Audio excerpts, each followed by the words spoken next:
Le temps d'une liberté, On discute du couple. et de parentalité. Bonjour à toutes et à tous et bienvenue dans notre nouvel épisode. Ici, on vous informe que le sujet touche à l'intime et aux violences à caractère sexuel. Donc si c'est trop sensible pour vous, on vous invite à venir nous écouter quand vous vous sentirez prêt ou prête. Donc aujourd'hui, nous recevons Laurent, hypnothérapeute et sophrologue, ainsi que Pierre, connu sous le pseudonyme de Sexopsycho, qui nous fait le plaisir de revenir nous voir. Ensemble, nous allons échanger sur le retour à la sexualité après une agression à caractère sexuel. On va parler de ce qu'est un traumatisme, ce qui se passe dans notre cerveau à ce moment-là, et les conséquences à moyen et long terme. Et bien sûr, on interroge nos invités sur comment sortir du traumatisme, comment revenir à son intimité et à sa sexualité. On vous souhaite une bonne écoute et on vous retrouve en fin d'épisode.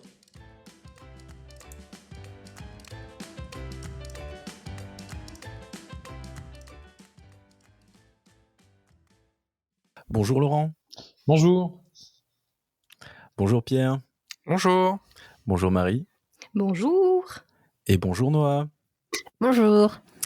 Dans cet épisode, nous allons aborder le retour à la sexualité après une agression sexuelle. Laurent, tu es hypnothérapeute et sophrologue. Est-ce que tu peux te présenter et nous raconter un petit peu ton parcours ? Alors, premièrement, j'ai été ambulancier pendant une vingtaine d'années. J'ai été confronté à pas mal de situations d'urgence, notamment à des choses que j'ai pu observer, qui m'ont amené progressivement vers l'hypnose et plus récemment vers la sophrologie.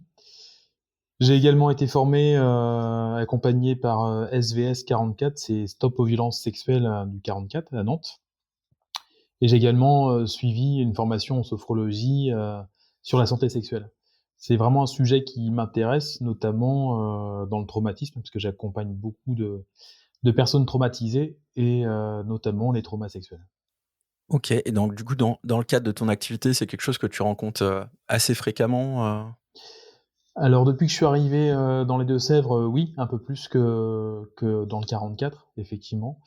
Après, peut-être que les gens viennent plus facilement aussi ici, et peut-être que maintenant que je suis formé, peut-être que ça aussi, ça a une répercussion. Je pose des questions que je ne posais pas auparavant, notamment sur les violences physiques, les violences psychologiques et les violences sexuelles. Donc forcément, ça ouvre aussi un questionnement. On n'est pas tous OK pour qu'est-ce que c'est une violence sexuelle. Parfois, les gens minimisent, ils disent oui, mais ça c'est pas grave. Et en fait, quand ils prennent conscience que effectivement c'est une violence sexuelle et que probablement ça peut entraîner un traumatisme, là on vient réveiller quelque chose. Pierre, on te retrouve avec plaisir. Tu étais venu nous voir pour nous parler du consentement il y a un an. Oui. Tu es psychologue et sexologue. Tu tiens également le compte Instagram Sexopsycho. Est-ce que tu peux nous dire quelques mots sur ton parcours et te présenter pour ceux qui ne te connaîtraient pas encore ? Oui, comme tu l'as très bien dit, du coup, je suis psychologue clinicien et j'accompagne principalement des personnes dans cette branche-là. Donc, ça veut dire tout ce qui va être anxiété, troubles du comportement alimentaire, dépression, troubles du stress post-traumatique, tout ça.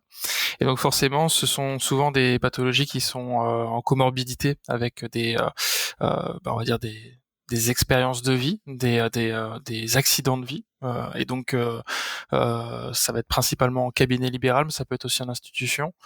Et du coup, avec la spécialité que j'ai en sexualité, très souvent, ça va être sur les rebonds des troubles sexuels qui viennent souvent après aussi des agressions. Donc, c'est principalement dans le cadre des troubles sexuels qui vont être accompagnés d'un point de vue psychologique, où très souvent, en fait, j'ai cette thématique qui revient. Et après aussi sur le compte Instagram, forcément, énormément de témoignages et de personnes du coup qui viennent aussi en DM, forcément évoquer ces faits de vie. Très bien. Eh bien, on va pouvoir commencer à ouvrir du coup cet épisode en redéfinissant un petit peu qu'est-ce qu'une agression sexuelle du coup. Alors sur le site du gouvernement, moi j'ai juste pris la définition qu'ils donnent. Alors eux ils parlent de violence sexuelle, désigne tous les actes sexuels commis avec violence, contrainte, menace ou surprise. Je pense que ça résume relativement bien les choses. Je ne sais pas si vous voulez compléter de manière un peu plus poussée. Je pense qu'on aura l'occasion peut-être de le verbaliser dans le reste du podcast, mais je trouve toujours ce petit paradoxe du coup du renvoi à l'aspect légal pour un sujet qui justement aujourd'hui souffre aussi de ce traitement-là, on va dire, l'aspect légal. tu peux du coup tirer un peu plus le fil là sur Ouais, cette bien remarque? sûr. Non, je fais un teasing. Vous débrouillez avec ça. Désolé Tintin, déjà, tintin. mais du coup, dans le sens où, par exemple, le fait que ça, on parle d'agression sexuelle, moi je rappelle toujours que du coup c'est compliqué de parler de sexualité quand il s'agit de violence, parce que dès l'instant où c'est des violences, c'est plus de la sexualité. La sexualité, c'est un partage, c'est des sensations positives ou neutres au pire. Donc voilà. Donc du coup, dès l'instant où il y a cette notion un petit peu forcément de mélange et d'aller au rappel juridique et la prise en charge aujourd'hui qui fait qu'il y a aussi pas toujours enfin, je le dirai tout à l'heure, mais en gros l'aspect de la prise en charge fait parfois aussi du problème qu'on peut accompagner en cabinet parce que c'est pas tout le monde qui a besoin de faire des démarches juridiques et c'est pas tout le monde qui en ressort aussi indemne. Voilà. Oui, puis les démarches juridiques peuvent venir ajouter au traumatisme de l'agression. C'est exactement ça. Et Laurent, est-ce que tu voulais compléter toi de ton côté? Oui, quand j'entends le mot surprise, la surprise, ça peut être aussi une atteinte au regard. Par exemple, quelqu'un qui est confronté à de la sexualité juste en face de lui, qui n'a rien demandé, surtout à un certain âge, ou même d'ailleurs, il n'y a même pas d'âge, hein, être confronté à un corps nu alors qu'on n'est pas décidé à ça, ça peut aussi faire partie de la surprise. Donc il n'y a pas forcément de contact physique pour être agressé sexuellement. Ça peut être imposé à avoir des images qu'on aurait préféré ne pas voir. Oui, Comme les dick pics par exemple, donc les photos de pénis qu'on peut recevoir Ouais. sur son téléphone. ça ou même un enfant qui tombe sur ses parents. Enfin bon, là on est sur la surprise, mais un enfant à qui on impose des visions, des choses voilà qui ne sont pas de son âge ou même tu disais qu'il n'y avait pas forcément besoin de contact physique. Ça peut être aussi dans les mots, ça peut être aussi on parle du harcèlement.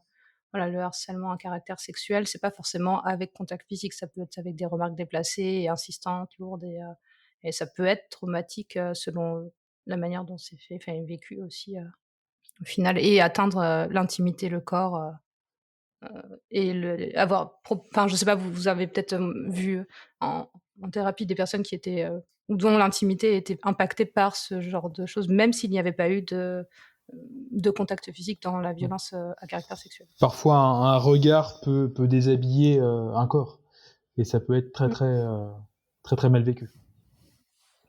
Oui, et puis il y a pas de c'est important de laisser de côté l'aspect de hiérarchie. Très Oui. souvent, c'est pour ça aussi le côté juridique parfois fait écho comme ça, c'est qu'il y a une hiérarchie des crimes et des délits. La réalité, c'est que dans les traumatismes que ça peut laisser, la hiérarchie n'existe pas. Il y a des personnes qui peuvent être heurtées par certaines choses et d'autres personnes vont très bien le vivre et d'autres choses qui vont être beaucoup plus lourdes et pour d'autres non. Voilà. Eh bien, je crois que Pierre, tu nous as donné un peu la suite. Comment on peut définir du coup un traumatisme ou une expérience traumatique? Pierre ou Laurent, comme vous souhaitez. Je sais pas. Eh ben Pierre, si tu veux. Et puis Traumatisme en général, c'est un choc. Alors, traumatisme au sens, si on prend l'étymologie, traumatisme c'est aussi physique et psychologique, mais c'est vrai qu'on l'entend très souvent au sens psychologique. C'est un choc émotionnel qui va laisser des séquelles physiques et ou psychologiques. Euh, oui, voilà, c'est déjà pas mal. Après, il y a plein de différents traumas, mais ouais. Oui, pour ma part, je vois le trauma comme une fracture, en fait. Il y a une fracture dans le cerveau qui vient se créer. C'est comme quand tu tombes par terre, voilà, ta montre se casse, le temps s'arrête. Le temps va s'arrêter au niveau du trauma, enfin le jour du trauma, à l'heure du trauma. Ton corps physique va continuer d'évoluer, mais ta partie émotionnelle, elle va rester figée dans le temps. Et quand tu vas être confronté à quelque chose qui peut ressembler de près ou de loin à cette agression, forcément tu vas venir euh, en réactivité, tu vas devenir agressif. OK, donc on a commencé à aborder un petit peu comment ça pouvait fonctionner dans le cerveau. Est-ce qu'on peut rappeler un petit peu voilà les différentes phases en fait ou comment le cerveau peut prend le contrôle en fait dans ces genres d'expériences en fait traumatiques? Il y a 3 façons de réagir à une agression. Soit je me bats, soit je fuis, heu, soit je reste figé. C'est un petit peu comme le chat la souris qui se trouve face au chat. Si elle court, ça amuse beaucoup le chat. Donc l'agresseur va être beaucoup amusé si la victime a peur. Si la victime reste figée, l'agresseur va aussi prendre le pouvoir. Et si la victime, par exemple, fait la morte, du coup, c'est beaucoup moins intéressant. Il y a beaucoup moins de jeux possibles. Le chat, si la souris est, comment dire, complètement fait la morte, il y aura plus de jeu pour le chat. Il va s'en détacher. J'aime beaucoup les métaphores, quand les professionnels font des métaphores, donc j'aime beaucoup les images de Laurent. Et je voudrais juste compléter avec le fait que ça ne dépend pas toujours de la personnalité de la personne. C'est-à-dire que d'ailleurs, on parle même de mécanisme de sauvegarde exceptionnel. C'est comme ça que ça s'appelle quand il y a ce stress intense qui est présent. Et c'est quelque chose qu'on ne peut pas anticiper. Alors évidemment, il y a parfois des choses qu'on peut mettre en place dans notre vie, comme par exemple du self-défense, des choses comme ça qui vont conditionner à certaines réactions plus qu'à d'autres. Mais il y a beaucoup de personnes qui peuvent culpabiliser aussi de leur réaction dans ces instants-là, face à l'agression. La réalité, c'est que c'est quelque chose qu'on peut très très très difficilement prévoir et anticiper et contrôler. J'ai entendu l'histoire d'une dame qui se sentait suivie, et donc du coup l'agresseur arrive devant chez elle, donc à la porte de l'immeuble, et beaucoup de sang-froid, cette dame elle lui a dit, mais écoutez, on va pas faire ça dehors, venez entrer avec moi, et ensuite on pourra être confortable. Ce qui a complètement dérouté l'agresseur, parce que l'agresseur, lui, voulait absolument quelque chose, un contact très violent. Le fait d'avoir été invité, du coup, n'était plus dans l'agression, donc il a été complètement dérouté. Elle a réussi à lui claquer la porte au nez et à rentrer se réfugier chez elle. Ça demande beaucoup de sang-froid. Je doute que Self-control de ouf, ouais. je doute que ça puisse arriver dans beaucoup de situations. Souvent, les gens restent figés et ne savent pas quoi faire. Et du coup, à ce moment-là, le corps devient l'objet de l'agresseur. En fait, on ne peut pas réagir dans la plupart des cas. Et, et du coup, je peux me permettre. En fait, on avait parlé de cet aspect traumatique dans l'épisode sur les violences éducatives ordinaires avec Fanny Vella. Et on avait vu que, en fait, ce qui fait la sidération, c'est que le cerveau, il comprend qu'il y a un pic très très élevé de stress qui arrive, qui est dangereux pour les organes vitaux. Du coup, il dit alerte rouge, et pouf, il coupe tout, et sidération. Et du coup, cet état de sidération, c'est pour ça, ça rejoint ce que tu disais, Pierre, sur le fait qu'on peut pas prévoir, parce que c'est le cerveau qui prend le contrôle, et on n'a pas la main sur le cerveau, il fonctionne tout seul, il fait sa petite vie. Et donc, c'est pour ça qu'on peut se retrouver en état de sidération complètement paralysé, incapable de bouger, de parler, de faire le moindre chose. Et c'est super important de se dire que on n'est pas coupable de pas avoir pu réagir. En fait, c'est juste le corps qui se protège lui-même, parce que le corps est super intelligent tout seul. Et voilà. Et ça anesthésie les émotions. C'est pour ça que j'ai lu on parle de dissociation traumatique quand ça se détache, le corps se détache des... Oui, c'est une des possibilités. Oui. Alors, juste pour compléter, si je dis pas de bêtises, du coup, donc la partie qui prend le contrôle, c'est l'amygdale, du coup, dans ces moments-là, en fait, et qui a certaines particularités, hein, si je dis pas de bêtises. C'est aussi, donc, elle propose ces 3 réactions qu'on a évoquées, mais elle gère, très mal, du coup, les souvenirs, et ce qui potentiellement, va nous permettre de glisser un petit peu sur, bah, les séquelles, en fait, que peuvent, provoquer, du coup, une agression et un traumatisme. C'est, voilà, quelles séquelles on peut retrouver, du coup, derrière ces différents événements, et puis à quoi c'est «dû» entre guillemets. Est-ce que, je peux vous laisser aller un petit peu sur cette piste? Moi, je vais peut-être répondre à ça par rapport à ce que je peux retrouver au cabinet. Donc, ça va être sur 2 axes. Très souvent, c'est l'axe psycho et l'axe sexuel. Donc, sur l'axe psycho, du coup, il peut se développer des troubles comme le trouble du stress post-traumatique, évidemment. Il n'y a pas besoin de revenir de la guerre pour avoir ce genre de choses. Parfois, une mauvaise chute peut suffire. Donc, imaginez une agression sexuelle. On va sûrement développer aussi parfois des troubles anxieux, donc parce qu'on a été sur un caractère tellement exceptionnel qui ne peut pas être prévu, que du coup après notre environnement peut être inquiétant dans son aspect non prévisible.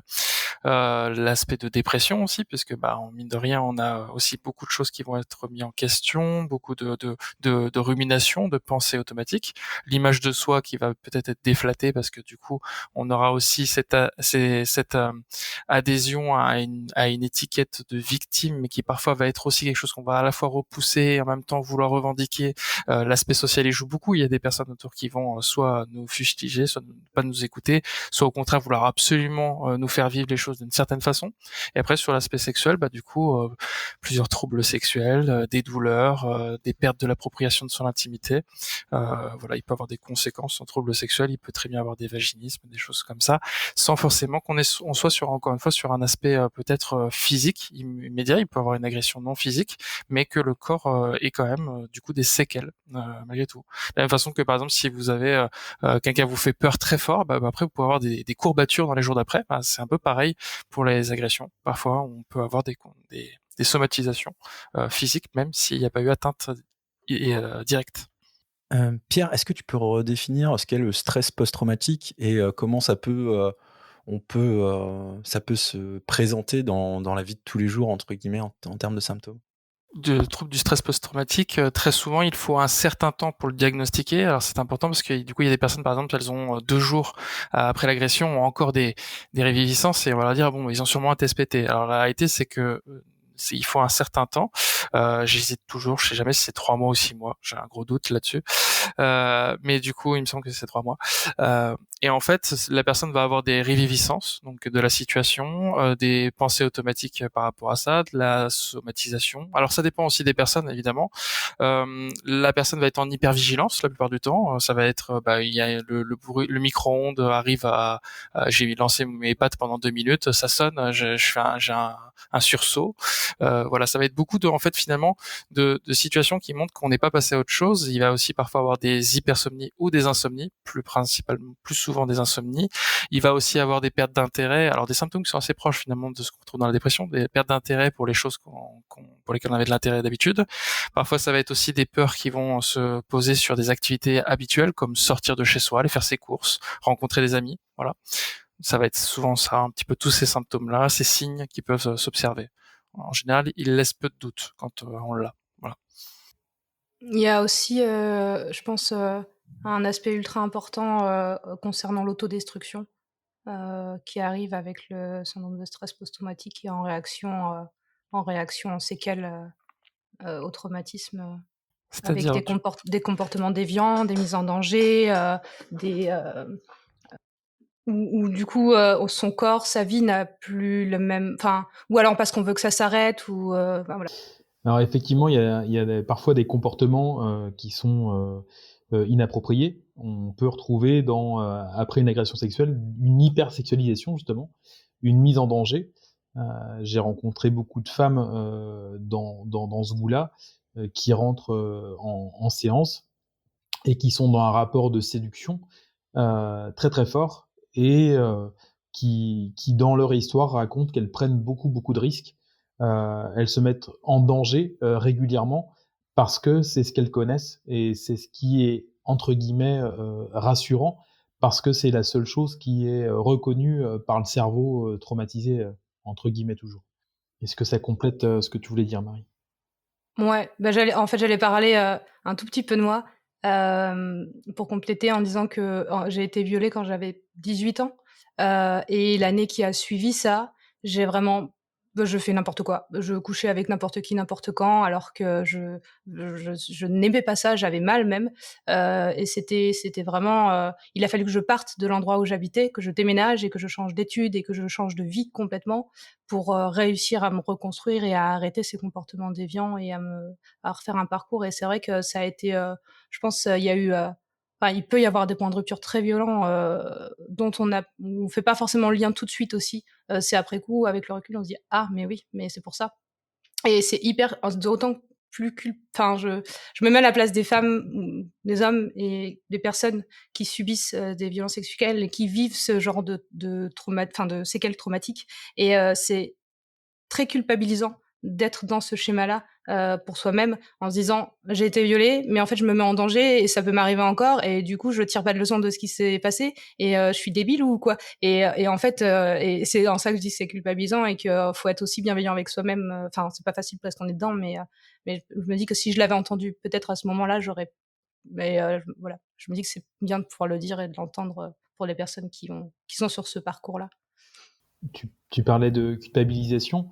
Parfois, dans l'agression sexuelle, le corps réagit et les organes sexuels réagissent, et du coup, il y a une forme de plaisir qui est là, et c'est bien encore une fois le corps qui réagit, et c'est bien non consenti. Et le fait que le corps physique réagisse, c'est d'autant plus culpabilisant parce que se dire, mais voilà, j'ai pris du plaisir dans une agression sexuelle, et encore une fois, une agression, c'est non consenti. Et je pense que ça j'en avais discuté avec mon psychologue, parce qu'on me parlait de plein de choses et que ça fait partie des choses qui rendent peut-être encore très difficile, la parole des personnes à pénis, en tant que personnes agressées, justement parce qu'elles peut-être là, il y a cette réaction-là physique et que les personnes ont plus de mal à se considérer comme agressées, à cause de cette réaction, et donc à en parler, comme d'une agression, ou à le conscientiser comme une agression. Après, souvent, les agressions s'inscrivent aussi dans un parcours de vie où il peut y avoir aussi, il peut y avoir des moments un petit peu traumatiques autour de la sexualité ou de l'intimité ou au niveau du rapport aux autres, peu importe, et qu'en fait l'agression ne soit finalement que le déclencheur de tous ces traumas accumulés qui n'avaient peut-être pas encore trouvé leur euh, leur explosion, on va dire. Donc c'est ça aussi, c'est que parfois du coup le comportement de la personne suite à cet événement-là va pas être que le résultat de cet événement-là, il va être souvent aussi le résultat de tout un De la parcours. C'est pour ça somme. que voilà, c'est ça que c'est très souvent c'est compliqué aussi pour certaines personnes d'entamer un travail thérapeutique sur le sujet parce que souvent il va falloir aller travailler sur plus que l'agression, parfois il va aller travailler sur l'identité entière, et donc voilà, c'est pour ça que les comportements que les personnes vont avoir, ça va être vraiment individu dépendant. Mm. Oui, tout à fait. Et d'ailleurs, les séquelles vont être assez différentes aussi si on est sur une agression unique ou si on est sur des agressions multiples, comme tu l'expliquais, avec un parcours qui vient atteindre la sexualité de différentes manières, à différents moments de la vie, et de manière répétitive, où là, on ancre quelque chose de manière beaucoup plus forte, et, euh, et on va sans doute aller sur des perturbations ou des séquelles beaucoup plus marquées aussi, j'imagine. Ça dépend Ouais. des personnes. Il n'y a pas de, en fait, il y a pas Il n'y a de, pas de de règle. normes. Voilà, c'est ça. Et puis encore une fois, ça dépend vraiment de nos capacités à nous adapter aussi à ces réalités-là. Ça dépend aussi de l'entourage qui sera là à ce moment-là. Ça Oui. dépendra de notre gestion des émotions, de notre. Tout à l'heure, on parlait un peu finalement. J'ai l'impression un peu les trois axes: soumission, évitement, contre-attaque. Oui. Donc c'est ce qu'on retrouve dans les schémas cognitifs. Et donc voilà, ça dépend vraiment des personnes, de notre éducation et parfois même de la période de vie. Parce que du coup, la personne que vous êtes aujourd'hui ne sera pas la même que vous serez dans 5 ans, et en fonction de rien que le contexte dans lequel vous évoluez, vous pouvez avoir des réactions totalement différentes. Donc, c'est impossible de le prédire. Et en fait, c'est pour ça que c'est si important de se faire aider par des professionnels de santé par rapport à ça. C'est parce que justement, en fait, il faut réussir à trouver ce mode d'emploi qui nous est personnel. Et ça, on le trouve vraiment pas dans des livres ou dans le témoignage d'une personne qui aurait vécu exactement la même chose. Ah bah, totalement. Tu viens de nous offrir un magnifique, une magnifique Une belle, transition. et oui, une belle transition, tout à fait, sur comment on peut faire face à ces séquelles. Alors, sur le côté, je pense qu'il y a une notion temporelle qu'on peut ajouter à cette question-là. Est-ce que c'est, est-ce qu'on peut faire face à ces séquelles directement après que ce soit passé, ou des fois quand c'est quelques années plus tard? Je pense qu'on a deux cas de figure qui sont un peu différents. La question est de savoir si un jour on guérit réellement de son traumatisme ou pas. On peut se réapproprier sa sexualité par différentes façons. Il y a Diana Richardson qui en parle un peu dans son ouvrage Amour et émotion. On parle notamment de tantra. Donc souvent, quand on parle de tantrisme, les gens s'imaginent la sexualité complètement débridée, alors que là, on est plus sur de la reconnexion au corps. L'usage de base de la sexualité, c'est être avec l'autre, être en connexion avec l'autre, bien sûr consenti. Et c'est vraiment se réapproprier le corps. Et j'ai envie de dire, la pénétration est presque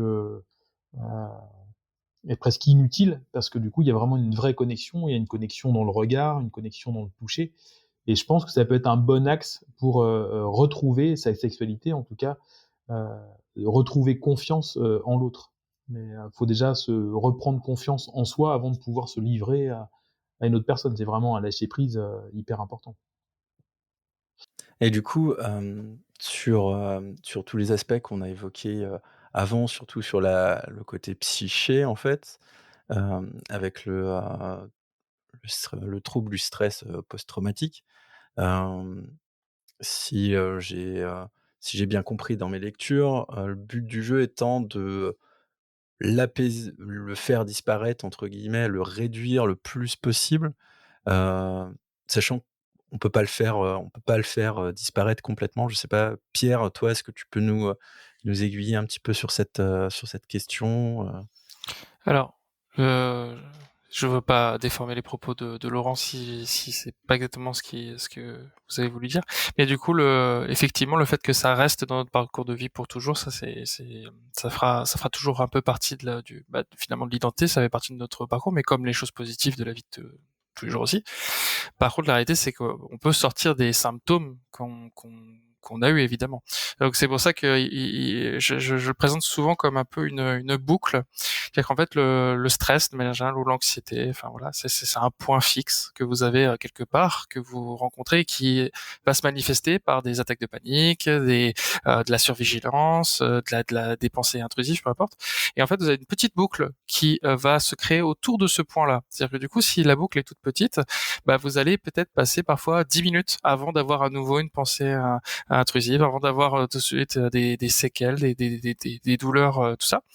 Et en fait, quand vous faites un travail thérapeutique autour de ça, donc peu importe après les orientations que vous choisissez, il y a des personnes qui trouvent des solutions auprès de gynécologues, sages-femmes, il y en a d'autres qui le trouvent autour de sexothérapeutes, psychologues, hypnothérapeutes, voilà. Il faut trouver le ou la professionnelle qui pourra nous accompagner comme on se sent aussi à ce moment-là. Cette personne-là va surtout intervenir non pas à faire disparaître ce point, ça ne sera pas possible. Par contre, la personne pourra aider à augmenter la boucle, pour qu'en fait la boucle à un moment soit tellement remplie de stratégies et de choses qu'on met en place pour retrouver une vie qui nous convient, dans laquelle on se sent épanoui, qu'à un moment, bah en fait, si un jour on revient à ce point-là où on repense à l'agression, bah en fait, on se dira juste bon, c'était un mauvais jour aujourd'hui, voilà, parce que on aura l'entièreté du tableau d'ensemble qui fera que bah voilà, ça ne disparaît pas, mais par contre on peut retrouver du contrôle dans cette boucle qui augmente. Voilà, c'est comme ça que je le présente, en tout cas en cabinet. Mais évidemment que les symptômes, on peut aussi les sentir vraiment disparaître, mais ce point ne disparaît pas. On ne peut pas enlever le souvenir du cerveau. Voilà. Oui. Je veux dire, c'est vrai que et en fait, chaque méthode est propre à ses besoins tout à l'heure, tu parlais le fait de se faire accompagner par des professionnels et c'est vrai que ça peut passer par, l'hypnose, la sophrologie, le MDR, la thérapie où juste on discute, heu des groupes de parole. Moi, je me aussi mais ça peut aussi être en complémentarité sur, trouver des groupes, des associations pour se faire accompagner avec d'autres personnes qui ont pu vivre et trouver des échanges de partage d'expériences parce qu'au final, en partageant des expériences de personnes qui ont déjà vécu ça, qui sont passées par là, ça peut aider à trouver le chemin qui nous convient. Ça peut être aller chercher la reconnaissance de son histoire, de son vécu traumatique et son statut de victime sans qu'il ne soit culpabilisant ou honteux pas rabaissant, c'est pas le mot que je cherche, mais en tant que victime, on peut se sentir inférieur ou alors que non, en fait, c'est juste un état. Et ça, c'est, je pense, super important d'en prendre conscience quand on parcourt aussi. Travailler, voilà, se pardonner à soi-même aussi, ça, c'est un maxi boulot dans ce parcours-là, cheminement pour faire face à toutes les séquelles. Et ça peut passer aussi par la lutte, l'engagement, le militantisme. Enfin, il y a énormément de façons, je pense, complémentaires à cette thérapie qui sont, je pense, essentielles à sa reconstruction et au travail sur les séquelles traumatiques dont on parlait tout à l'heure. Dans les séquelles, on a oublié d'aborder l'énergie meurtrière. Souvent, quand une personne a été agressée, il y a une énergie meurtrière qui s'invite en elle. Donc on peut être dans l'autodestruction ou dans une violence aussi contre les autres. Euh, je sais que dans certaines associations qui accompagnent les traumatisés sexuels, notamment chez Stop aux violences sexuelles, ils proposent des ateliers escrime où donc c'est des groupes de femmes, ils mélangent pas, c'est pas des groupes mixtes. Il y a souvent un psychologue ou un ostéopathe ou un kiné qui sont là pour aider les personnes et elles vont se confronter à quelqu'un avec le visage masqué, forcément c'est en escrime, et elles vont pouvoir activer justement cette énergie meurtrière et s'en libérer. Il y a souvent ce pas à passer. La personne a besoin d'entrer dans une forme de colère pour pouvoir sortir du trauma. On a Oui. un côté cathartique, en fait, un peu dans, dans le fait de pouvoir céder à la pulsion, entre guillemets, meurtrière, mais de manière cadrée et qui ne soit pas... Exactement. Mais il y a même une BD qui a été faite sur ces groupes-là par Quentin Zuiton, qui s'appelle Touché, EES, et qui est fabuleux. Enfin, On fabuleuse leur reparlera. BD. Ah, vous savez déjà? Ok. Non, non, non, non, il faudra juste qu'on pense à le D'accord, redire ça en marche. reco tout à l'heure, mais Ouais. c'est une bonne idée. Du coup, ouais, ça m'a tout de suite fait penser à ça. Oui, Je savais que ça existait, mais je pensais pas que c'était à ce point connu.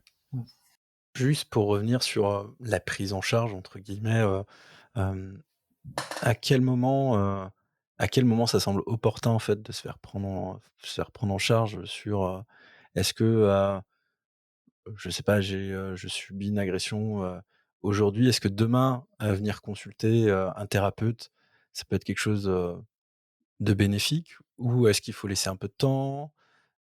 Alors, de la même façon qu'on a par exemple parfois tu peux voir des attentats et qu'il y a des cellules psychologiques qui viennent se déplacer, bah en fait, ça vient répondre un peu à la question, c'est que la prise en charge, elle peut se faire dès les premières heures. C'est pas pour rien qu'on essaye aussi de former les autorités à ce genre de choses, parce que parfois les premiers mots qui vont être prononcés, la façon dont on va être accueilli par un ami, une amie, par un professionnel, ça va peut-être changer aussi les prochains mois.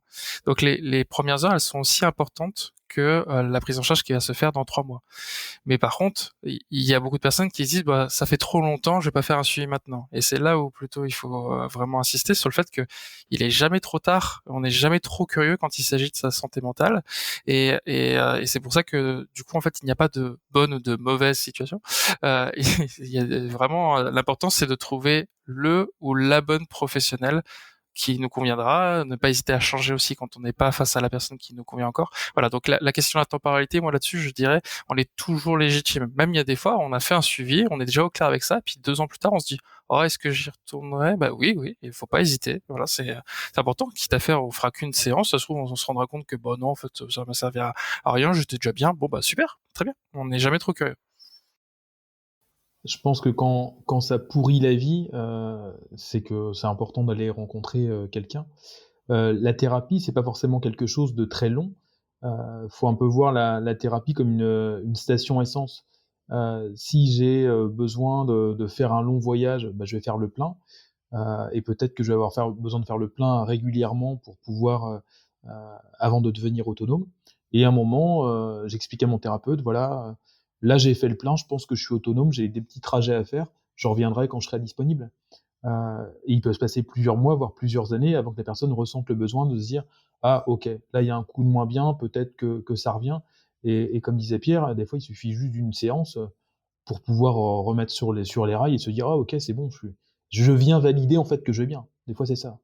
Je voudrais juste rebondir sur ce que tu disais, Pierre, sur la prise en charge dans les premières heures et faire le lien avec ce que tu disais au début de l'épisode sur les manquements de la machine judiciaire dans la prise en charge de tout ça et le fait que il y a un tellement gros travail à faire sur la manière dont on accueille ça dans la démarche que les personnes font, parce que c'est tellement difficile déjà de faire la démarche d'aller porter plainte ou d'aller voir les forces de l'ordre pour essayer de faire reconnaître son agression, que là-dessus, il y a la manière dont c'est accueilli, pris et dans les accompagnements proposés, etc., c'est encore très, très loin d'être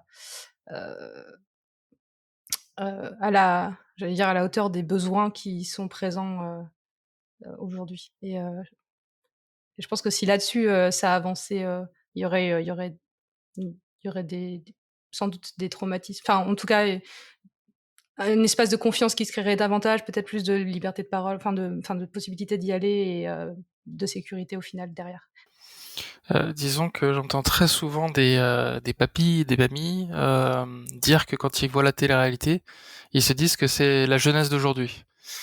S'ils ont ce parallèle qu'ils font, moi j'ai toujours le parallèle un peu commun de euh, si on veut savoir où on en est au niveau de la représentation de la sexualité et de l'intimité dans un pays, il faut regarder son système judiciaire en termes de pénalité sur ces sujets-là. On est sur des textes de loi qui décrivent bien, par exemple, les viols comme des crimes. Donc très bien, super. On a mis ça à la même échelle que les meurtres. C'est vrai que pendant très longtemps, il y avait même des slogans en disant que voilà, un viol, c'est un meurtre où on laisse la victime en vie. Donc voilà, il y avait une vraie reconnaissance morale. Après, il n'y a pas une reconnaissance forcément dans les actes. Il y a de nombreux témoignages qui sortent de partout tous les jours sur l'impunité. Après, la réalité, c'est que on, on est aussi sur le reflet d'une représentation qui va être sociologique, parce que quand on regarde les sondages, on voit bien qu'il y a encore des personnes qui trouvent des circonstances atténuantes à certaines agressions sexuelles en fonction du coup de la tenue de la personne, en fonction de son comportement, en fonction de son genre. Donc dès l'instant où on regarde ces chiffres-là, on se rend compte que finalement, le système judiciaire va être aussi le résultat d'une réalité aussi qui concerne tout le monde. Et il suffit de voir comment sont accueillis parfois certains posts et certains témoignages sur les réseaux sociaux. Il suffit d'aller se balader dans les commentaires, parfois même d'une plateforme à l'autre. Je vous invite juste à regarder une personne qui témoigne pour agression sexuelle sur une vidéo pour Combini, imaginons. Vous regardez les commentaires sur Facebook, vous regardez les commentaires sur Instagram, vous allez voir deux mondes différents. Instagram, vous allez voir plein de gens qui vont dire voilà, force, soutien, courage à toi, ainsi de suite. Alors pas que, évidemment. Par contre, vous allez sur Facebook, vous allez voir du coup une autre époque avec du coup des commentaires qui vont être beaucoup plus assassins, dire ouais, mais en même temps, moi il m'est arrivé ça, j'en parle pas, moi ça va, il y a d'autres trucs plus graves dans le monde, ainsi de suite. Voilà. Et le pire, Twitter. Ah, ça, je n'en parle même pas dans le sens où je n'y suis même pas. Voilà. Moi non plus, ça fait longtemps que j'y mets plus Voilà. les pieds. Pas envie de brûler quand même. En enfer. Vas-y Laurent, du coup. Il y a eu une évolution récemment, là, je pourrais pas dire les deux dates.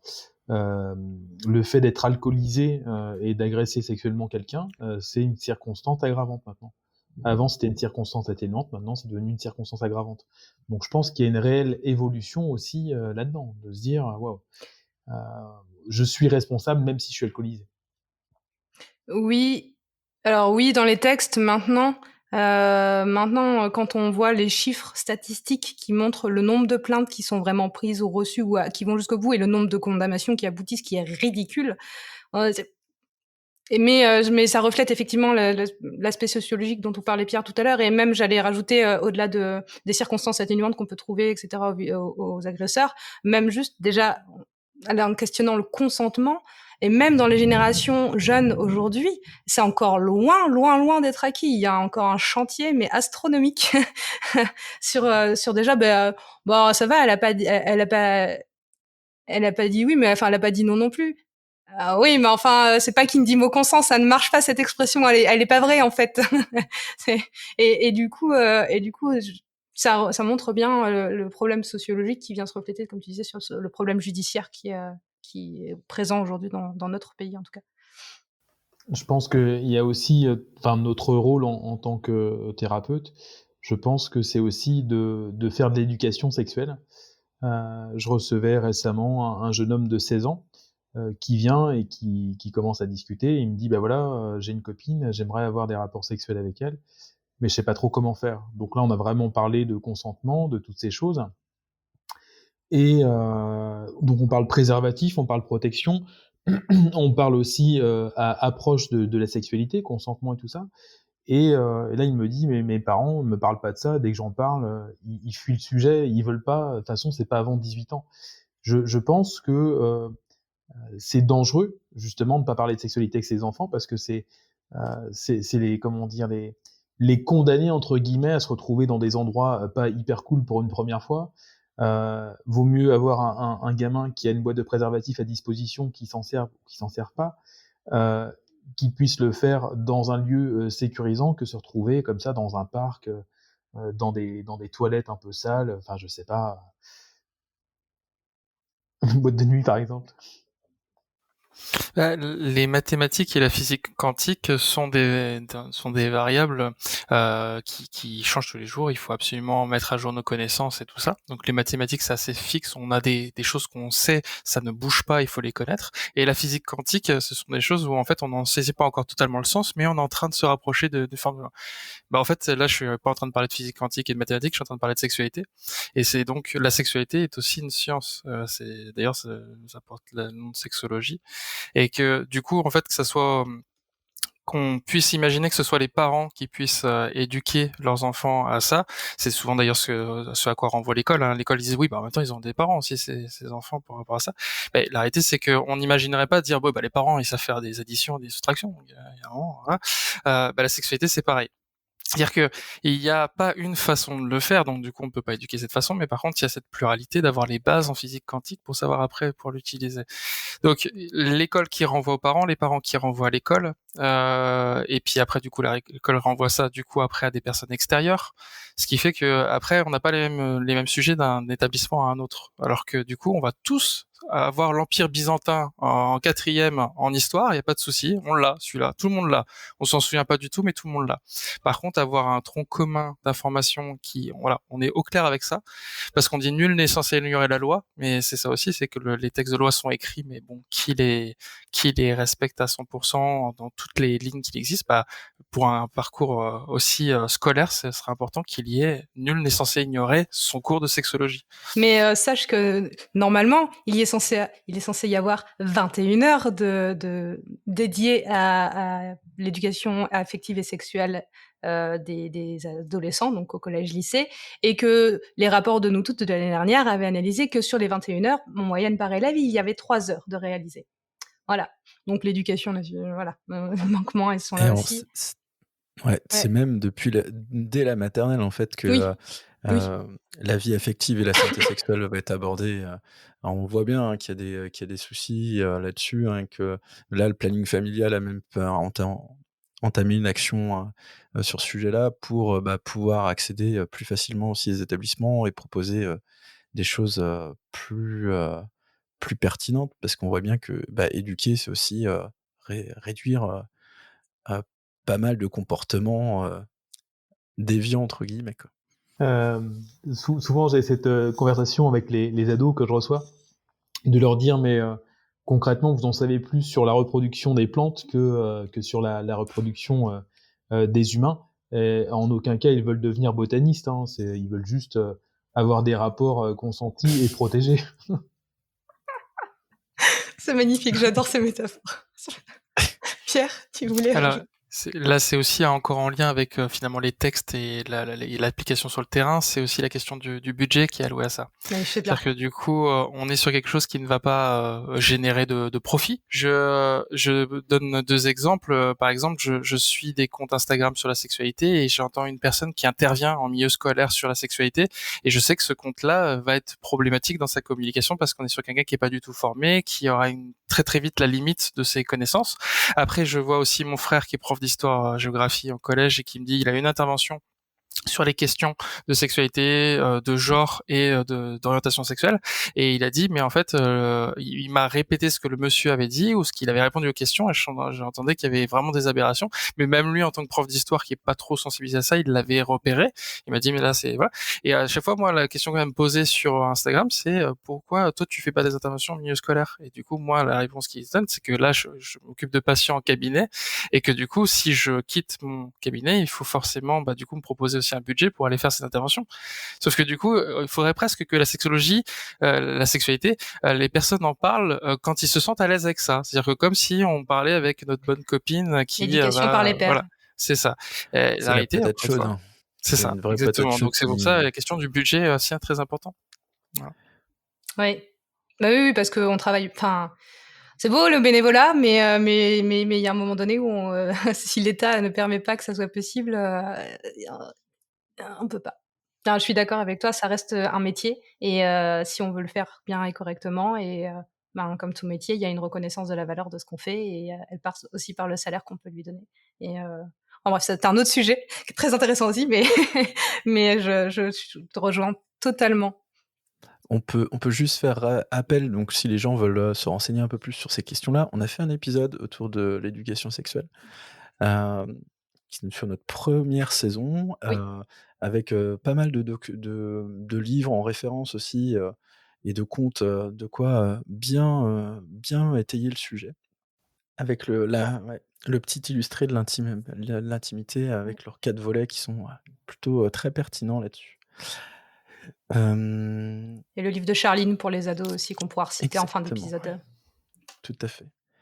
Juste pour revenir du coup un petit peu sur la question du jour, comment on se réapproprie du coup, donc son corps, son intimité, sa sexualité, après, heu, après tout ça en fait? Donc on a évoqué du coup, l'accompagnement avec les thérapeutiques. Est-ce que, vous avez, vous, des pistes ou voilà des choses à évoquer, par rapport à tout ça et à «l'intime» entre guillemets, Un re qui peut être fortement touché? Ouais, c'est ça, un retour à sa sexualité, à la sexualité, mais à sa sexualité. Pierre, tu veux commencer? Déjà, moi, souvent, le 1er point que j'aime bien, mettre en place rapidement, c'est un peu comme quand on est dans le postpartum, on parle souvent de, retrouver sa sexualité, et c'est important de rappeler juste que dans ces événements-là et d'agression, on ne perd pas sa sexualité. Elle ne disparaît pas, il faut pas la retrouver quelque part où on l'aurait abandonnée. Donc, ça aussi, il y a beaucoup de personnes qui disent: «Bah, j'ai pas eu de conséquences sur ma sexualité, j'ai continué, je culpabilise un peu parce que normalement j'aurais dû avoir un contre-coup». Bah, non, voilà, bah, c'est comme un deuil, parfois il y a des personnes qui disent: «Bah, je me sens bizarre parce que j'ai l'impression de pas être assez triste». Bah, non, en fait, chacun réagit différemment et donc très souvent aussi, ce qu'il faut savoir aussi, c'est qu'il y a pas de question de timing. Il y a des personnes aussi qui vont mettre 1 an, il y a des personnes qui vont mettre, 2 jours. Donc voilà, il y a c'est ces 2 variables-là sur lesquelles je voulais insister en 1er lieu. En fait, l'idée de sexualité, tout dépend du mot qu'on met derrière. La sexualité, c'est pas juste, les organes génitaux, c'est aussi, le reste du corps et je pense qu'en commençant par l'endroit le plus éloigné, des organes génitaux, c'est reprendre conscience de soi.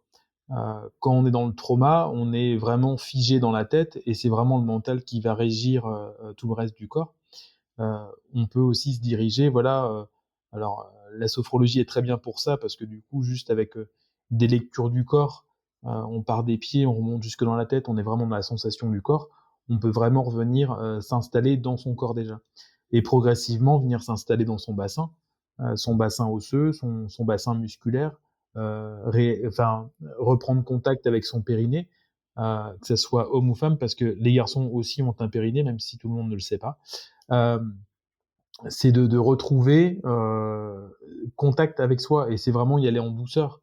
Euh, euh, si par exemple l'agressé, je sais pas, reprend de la masturbation, qu'elle prenne vraiment le temps de ressentir ce qui se passe dans son corps avant de le partager avec quelqu'un d'autre, je pense.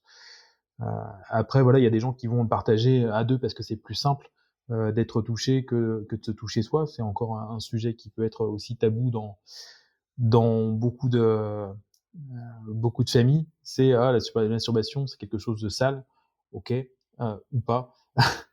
Donc, ouais, se réapproprier son corps, c'est peut-être aussi commencer par l'extérieur des organes génitaux, à mon sens. Et j'allais dire, est-ce que, du coup, c'est, peut-être plus, simple, je sais pas si simple c'est le mot, mais le fait de commencer par, ce que tu disais, être pardon, d'abord dans une sexualité avec soi-même, heu, pour se réapproprier vraiment son corps, mais son corps en entier, et ça peut aussi passer par de la photographie, par exemple, Mmh. de soi-même, je pense aux nudes, par exemple, ou juste même pour soi, pour pouvoir se retrouver autrement et de se voir pas juste comme un morceau de viande Mmh. ou comme un corps meurtri, et, euh, et retrouver de la beauté, de la sensualité, de l'érotisme, et vraiment revenir à ce qu'est la sexualité, c'est-à-dire un instant de partage, mais d'abord un instant de partage avec soi-même, le partage positif. Souvent, ce que je conseille dans les les problèmes de relation à son corps, c'est de prendre un miroir de pied et du coup de le recouvrir de papier craft. Donc les personnes se disent oui, mais si je mets du craft sur mon miroir, j'ai pu me voir. Mais justement, c'est le but. Et de venir découper chaque jour une petite case dans ce papier craft et d'observer son corps comme une œuvre d'art. Ce n'est pas mon corps que je vois, c'est une partie de mon corps. Tiens, il y a un grain de beauté ici. Tiens, là, il y a une tache. Ou tiens, là, il y a un petit truc. Mais en aucun cas, c'est une globalité. Et au bout d'un certain temps, le corps devient complètement entier. Et du coup, la personne se découvre, ah ok, j'ai cette particularité-là sur cette partie de mon corps, cette particularité-là, et je suis aussi un corps entier. Ça permet aussi de se réapproprier le corps. C'est hyper intéressant, et souvent, au bout d'une dizaine de cases, ça les saoule, et ils arrachent complètement le craft, et ils se disent, c'est bon, je récupère mon corps maintenant, c'est ce que ça me saoule. Il pète le miroir, tout ça. Oh non, c'est... Non, non, ça c'était la colère. Oui, Pierre. Le fait que Laurent parle de miroir, ça m'a fait penser à justement un exercice qu'on donne aussi en thérapie de couple, parce qu'il y a aussi des personnes qui viennent consulter à deux, alors pas forcément, c'est rare, mais ça peut arriver. Et il y a aussi ça, c'est le côté un petit peu, pour beaucoup de personnes, c'est pour ça que j'insiste beaucoup sur le côté que ce n'est pas de la sexualité, c'est de la violence. Parce que beaucoup de personnes se disent, du coup, c'est un peu comme s'il y avait eu un ou une autre partenaire entre-temps, donc de façon non consentie, de façon beaucoup plus violente. Donc il faut on va dire replacer chaque personne à la bonne place, et il y a le jeu du miroir du coup qui peut beaucoup aider pour aider la personne à reprendre un peu le contrôle de soi. Alors un jeu qui porte beaucoup moins bien son nom que l'exercice qu'on vient de voir, mais du coup l'idée c'est qu'en fait on se fait face donc dans le lit ou sur une chaise, peu importe, et donc la personne qui a subi quelque chose de compliqué au niveau de son corps ou au niveau de son vécu prend le lead pour commencer. Et en fait, cette personne-là va poser sa main sur une partie du corps de l'autre personne. Donc imaginons, je pose ma main droite sur l'épaule gauche de la personne en face, et la personne au même moment fait la même chose, met sa main droite sur mon épaule gauche. C'est pour ça que c'est pas un miroir, sinon on se taperait dedans. Mais du coup, on fait exactement les mêmes gestes au même moment, et ce qui va permettre du coup d'avoir tous les deux les mêmes sensations au même moment déjà. Donc ça permet de se rapproprier des choses comme disons, c'est sympa quand on se casse la nuque finalement. Et ça permet aussi à la personne d'avoir un peu le contrôle pour pouvoir guider l'autre vers la réappropriation aussi de son corps, parce que mine de rien, c'est aussi une reconquête qui peut être faite à deux. Et donc du coup, ce chemin-là permet d'avoir le lead sans forcément se sentir débordé, et c'est vraiment bien en termes de complicité. Voilà. Ça doit être un extraordinaire moment de partage, de connexion avec le ou la partenaire, effectivement. Ouais. Alors du coup, ça me questionne, Pierre, dans ce jeu du miroir là, est-ce que tu mets les mots sur les ressentis? Voilà, quand tu me touches, je ressens ci, je ressens ça? Alors peut-être que là j'ai été malmené par le fait que du coup j'ai parlé de thérapie de couple, et que je sais qu'en thérapie de couple il y a souvent des personnes qui sont pas des très bons communicants. Donc du coup je leur donne rarement cette tâche supplémentaire, on va dire. D'accord. Mais ça serait fabuleux effectivement si on peut être en présence de personnes qui savent verbaliser leurs sensations, qui savent verbaliser leurs émotions, c'est encore plus génial, ouais, effectivement. Ok. Je trouve ça beau. Et ce qu'on peut peut-être dire, c'est que la thérapie de couple, le fait de venir à deux, ça peut être aussi plus facile pour venir chez un thérapeute, quel qu'il soit en fait. Ça dépend. Ça dépend. Ça dépend des personnes. Il y a des personnes qui veulent vraiment avoir un espace pour ça. C'est un peu comme quand on va chez le médecin. Il y a des personnes qui aiment bien qu'on les accompagne jusqu'à la table d'auscultation. Il y a des personnes qui vont dire bon, maintenant tu restes dans la salle d'attente. Je n'ai pas trop envie, voilà. Donc ça dépend des personnes et de la personnalité. Mais ce qui est sûr, c'est que savoir que on peut si on est une personne dans l'entourage, c'est important de dire voilà, je suis à ta disposition. J'aurai le rôle que tu veux me donner. Je suis là. Voilà. Je suis là, et c'est à toi de voir un peu ce à quoi tu veux que ça ressemble, cela. Voilà. C'est un peu ça, donner le pouvoir, mais pas s'imposer. Voilà, c'est un peu Oui. Être là en soutien, en pilier, sans être envahissant ou. c'est ça. Ouais, parce qu'au final, parfois, ça peut faire plus de mal qu'autre chose à vouloir bien faire. Pour rebondir sur la thérapie de couple, et notamment dans les agressions sexuelles, faut voir le couple comme une danse. Et est-ce que celui qui a été agressé est encore sur la même fréquence, sur la même musique que l'autre? Et il nous est tous arrivé de régler nos transistors, Et je sais pas, par exemple, si on est sur 106.3 et du coup c'est complètement brouillé, il y a deux stations qui passent l'une sur l'autre et on passe à 106.4 et là du coup tout devient clair. Donc parfois il suffit de pas grand chose en fait pour être raccord et pour danser ensemble du coup. Très jolie métaphore. Je pense que tu as perdu à peu près toutes les générations en dessous de 25 ans en parlant de Oui, transistor. transistor. Non, je rigole. Alors, Mais non, on c'était parle de une très jolie radio métaphore. avec un bouton qu'on tourne à la main. Où on est. Moi, 106.3, j'ai cherché ce que c'était, c'est CBV FM. Voilà, c'est une chaîne. Mais c'est dans ta région, c'est pas forcément la même chez nous. Voilà. Et il y avait peut-être un trait dont on a, enfin, qui est peut-être une évidence, mais je me dis que c'est bien de le rappeler dans cette reconquête de soi-même, c'est de prendre le temps et de se dire que c'est ok en fait de pas être à l'aise avec certaines pratiques, avec certains états, de par exemple pas pouvoir être attaché ou pas pouvoir faire l'amour dans le noir parce qu'on est dans des choses qui peuvent être très anxiogènes et que tant que c'est pas réglé ou soi-même on se sent en confiance et ben voilà et pouvoir le verbaliser avec le ou la partenaire et en fait avoir cet espace de confiance et de verbalisation, je crois que c'est super important et de pas avoir peur d'être enfin on n'est pas ridicule à dire bah ça c'est ok, ça pour l'instant c'est pas ok, je suis pas et de pas se mettre de pression, de pas surtout pas se forcer pour faire plaisir à l'autre si on n'est pas prêt à, parce que ça risque d'être plus néfaste qu'autre chose et que c'est pas, enfin la personne, le partenaire ou la partenaire sera jamais, frustré d'aller dans, enfin ou se sentira pas privé parce que c'est pire. Ça serait horrible de se dire qu'on a fait ça et que la personne en face elle s'est forcée pensant nous faire plaisir alors qu'en fait elle aime pas du tout ça ou elle est pas du tout prête à ça. Et faire l'amour, c'est d'abord communiquer. Mais ça, Complètement. c'est vrai que c'est hyper compliqué. Hein. La plupart sont à la recherche de l'orgasme perdu, on va dire ça comme ça. Ça fait être Indiana Jones, j'ai encore perdu une partie de. Et ça va, on est. Après le transistor. Mais voilà, c'est d'abord communiquer ensemble. Et il y a rien de moche, il y a rien de sale dans la sexualité. Si j'ai des fantasmes, j'en parle à l'autre, et si l'autre n'est pas prêt à les vivre, bah, on peut au moins en parler, quoi. Ça permet aussi de libérer la parole, de se dire ah ok, tu penses ça, t'aurais envie de ça, mais c'est pas pour ça qu'on va le faire ensemble, ni ailleurs d'ailleurs.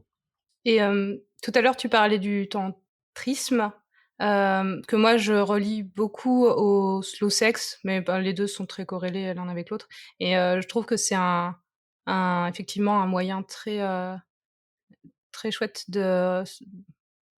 ouais, quand on a besoin de prendre le temps et de ressentir vraiment les choses pour voilà, retrouver des sensations qu'on n'a pas ressenties depuis longtemps ou qu'on n'avait peut-être jamais ressenties quand on n'a pas eu l'opportunité de vivre une sexualité telle qu'elle devrait être depuis l'enfance selon les cas d'agression qu'on a pu subir. Oui, Pierre, pardon. Sans lien avec la pleine conscience, donc en fait c'est être ici et maintenant. Donc C'est ça. là ça me fait penser aussi qu'il y a beaucoup de fois où des personnes vont commencer à découvrir la sexualité, son impact, les variations, la diversité, comme là le tantrisme, à la suite d'événements comme ça, ou à la suite de relations toxiques, ou à la suite de voilà. Et ça aussi, parfois faire de la prévention, c'est aussi donner les clés aux gens pour aller trouver, du coup, cette pleine conscience.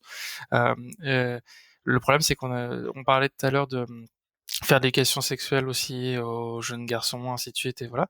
La réalité, c'est que on est encore dans un discours aujourd'hui où on parle de la sexualité comme de pulsion, comme d'instinct animal, alors qu'on sait que dans le cerveau, ce n'est plus le cas.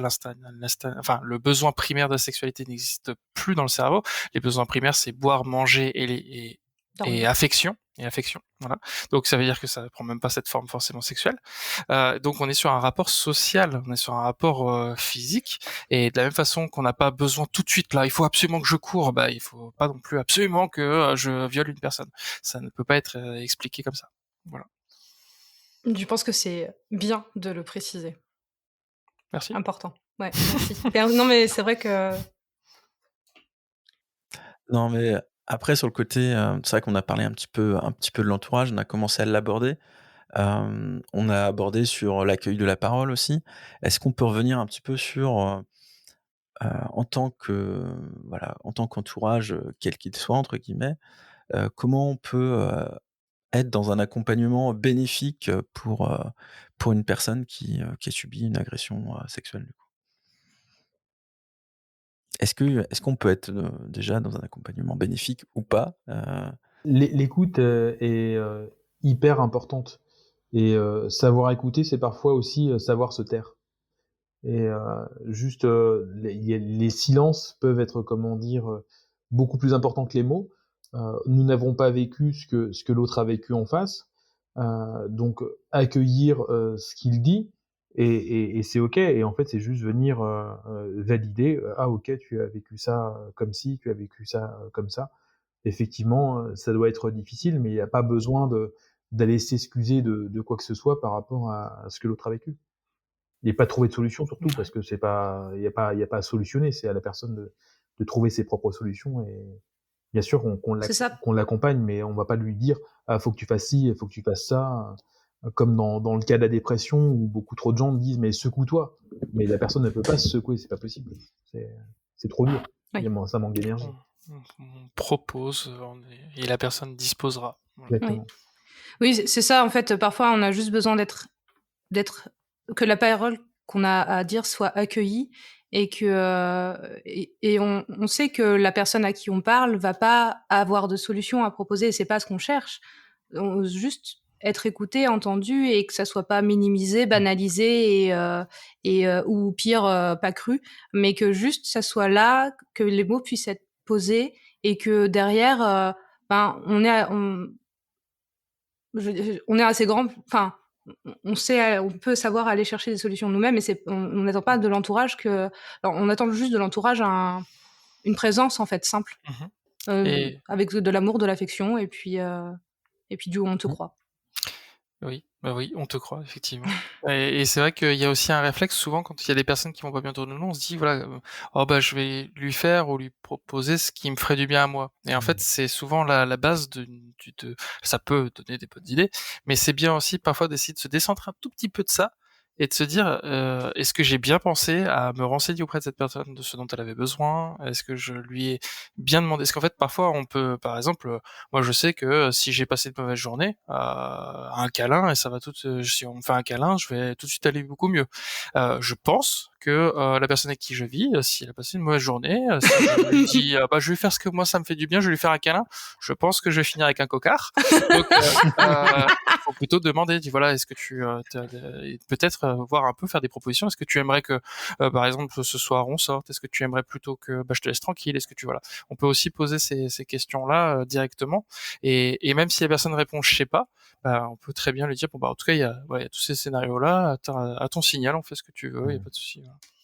Ouais, ouais. Se décentrer, en fait, un peu, voilà. Oui, complètement et je dirais, dans mon entourage, dans les femmes, personnes adultes de mon entourage, ou même les femmes de manière générale, il y a je sais pas, je crois que j'en connais pas ou très peu qui n'ont jamais vécu une violence ou une agression à caractère sexuel dans leur vie et moi je me questionne souvent en tant que maman, en me disant: comment je fais pour que mon vécu» si un jour ma fille vient me voir en me disant: «J'ai vécu ça», pour que mon vécu soit pas, heu que je sache me mettre à la bonne place sans en faire trop, parce que je me dis enfin son histoire sera la sienne et Mmh. forcément différente et c'est pas facile quand on a vécu parce qu'on se dit: «Beh, je suis passé par là, enfin, j'ai cette expérience-là, donc d'un côté, j'ai pas envie, de la laisser galérer toute seule, mais de l'autre,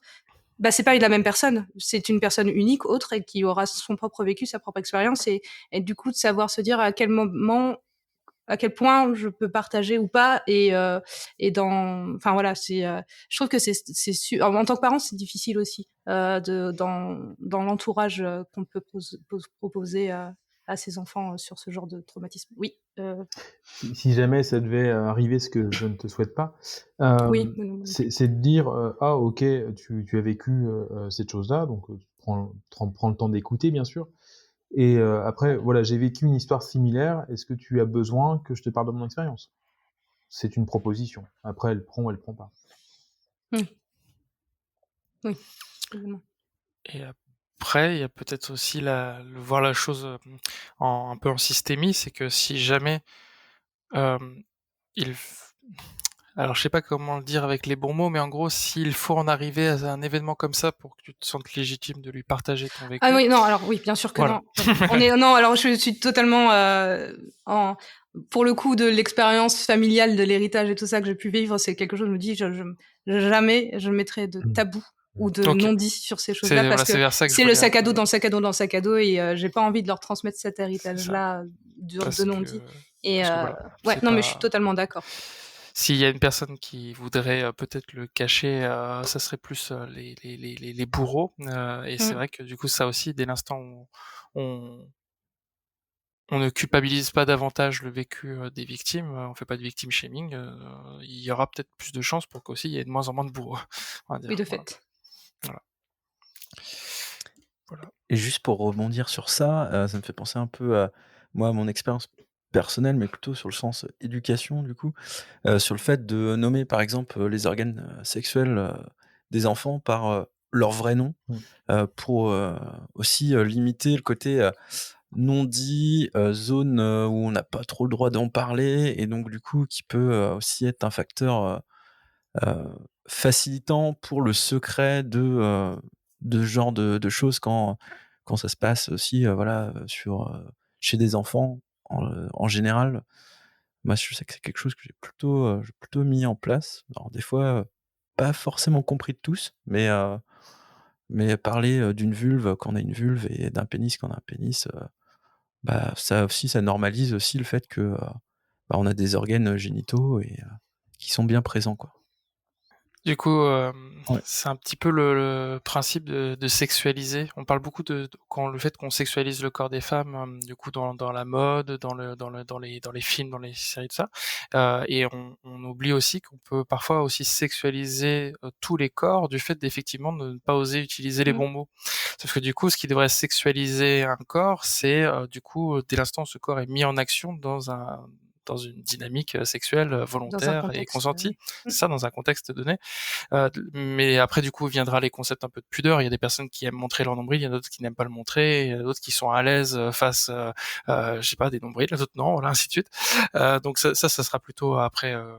Plutôt en termes de culture et puis de la personne. Mais par contre, voilà, le fait de pas dire le mot, ça sous-entend qu'effectivement, déjà en fait, on sexualise cette partie-là.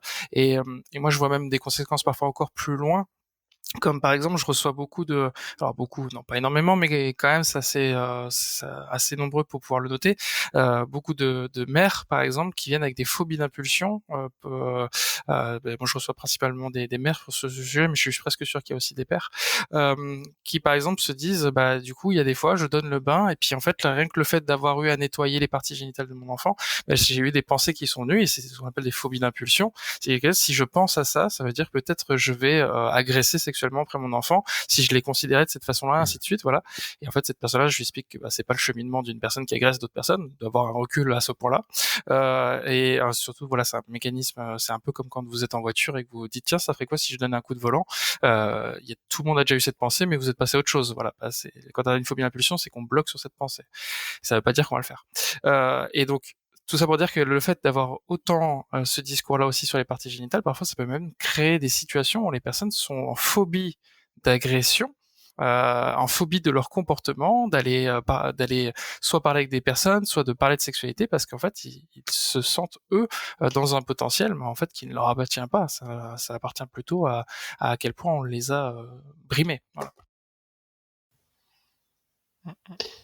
Pour rebondir aussi sur tout à l'heure, en termes de suggestions, moi je conseille souvent aux personnes qui ont des ados à la maison, il y a un livre qui est très très bien qui s'appelle Jouissance Club. C'est un livre qu'il est possible de laisser à traîner sur la table du salon, et un jour il disparaît de la table du salon et un jour il revient. Peu importe qui l'a Alors, pas avec des enfants en bas âge, du coup plutôt sur la table de chevet J'ai parlé de la chambre. Pardon, ouais. Et c'est une façon effectivement de se réapproprier son corps, parce que Enfin, il est très très bien fait. Toute la première partie de ce bouquin, c'est sur le consentement, et toute la deuxième partie est avec des schémas. Et franchement, enfin, faut pas avoir fait beaucoup d'études pour comprendre les schémas qui sont indiqués. Et je trouve ça hyper intéressant justement. Et c'est nommé. Les parties sont nommées. Il n'y a pas de petits mots. Voilà, on y direct dans le sujet. Et je trouve ça hyper intéressant. Oui. Et puis en plus, ça dérange les parents, donc c'est génial. La seule difficulté de ce livre-là, c'est qu'on peut pas le lire en une fois. On se sent obligé à un moment Bah oui, de pour tester je vais quelques trucs. peut-être. Attends, ça m'interroge. J'attends. Ne pas oublier le marque-page. J'espère qu'il va pas descendre parce qu'il. Vu qu'on a commencé à parler de recommandations, du coup, est-ce que vous en avez sur la thématique, voilà, sur cette thématique-là, ou des outils qui vous paraissent pertinents, du coup Moi, j'aurais peut-être envie d'aller sur un aspect aussi qu'on n'a peut-être pas encore totalement abordé, mais du coup, c'est une BD qui est assez connue, qui s'appelle du coup Tant pis pour l'amour. Donc, c'est une BD de Sophie Lambda. Alors, j'en parle pour deux raisons. La première, c'est qu'en fait, les agressions, elles sont peut-être pas toujours ponctuelles. Les agressions, elles peuvent être sur un continuum qui jonche tout notre quotidien. Et parfois, il y a des agressions sexuelles, on en parlait tout à l'heure, mais par exemple, le fait de soumettre des images, des choses comme ça, le fait de mettre la pression sur la personne, d'avoir aussi des notions qui s'installent, comme par exemple la dette sexuelle, des choses comme ça. Enfin, ce sont plein de micro-agressions, d'agressions tout court, qui s'accumulent. Et dans ce livre-là, en fait, elle le montre parfaitement au travers d'une relation toxique qu'elle a elle-même vécue. Et le deuxième raison pour laquelle j'en parle, c'est qu'à l'intérieur, il y a un outil qu'on retrouve très souvent et qu'on verbalise, qu'on propose aussi en prévention, c'est le violentomètre, qui est du coup un outil qui a été créé par la mairie de Paris et l'adjointe au maire de la mairie de Paris, qui regroupe un petit peu un ensemble. Alors ce n'est pas du tout exhaustif, malheureusement. Je dis malheureusement parce qu'en fait il y aura toujours des agressions, les gens auront toujours de l'imagination pour agresser les gens, mais du coup ça regroupe pas mal de situations. On peut dire voilà, ça peut être reconnu comme une violence, et c'est important de se sentir victime de cette violence-là pour pouvoir la dénoncer et faire qu'elle ne se reproduit pas. Et donc voilà, le violentomètre. Et c'est un tant outil pis pour l'amour. très très fort. Et ce livre est extraordinaire. Et drôle.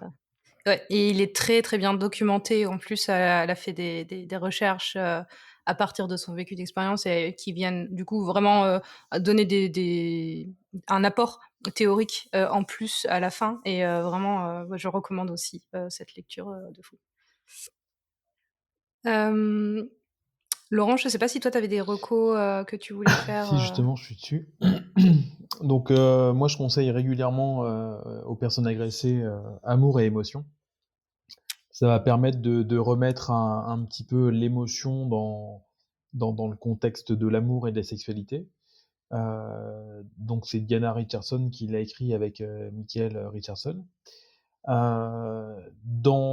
Comment dire, dans la continuité de ça, il y a l'extase sexuelle, où on apprend, comment dire, à mieux faire l'amour, à gérer son corps, à vivre son corps au travers du tantrisme. Et il y a un autre bouquin dans la continuité de celui-ci qui s'appelle Tantra. C'est guide pratique pour une relation sexuelle amoureuse et épanouie. Donc tout ça, c'est pareil, ce sont des ouvrages à lire avec en plusieurs fois, en prenant vraiment le temps de poser les choses, d'expérimenter et de se redécouvrir soi, et peut-être se dire ah ok, aujourd'hui dans cette partie-là de ma vie, je me sens capable de faire ça, ou peut-être que ça sera plus tard. Je pense que c'est important de prendre le temps en fait dans la sexualité.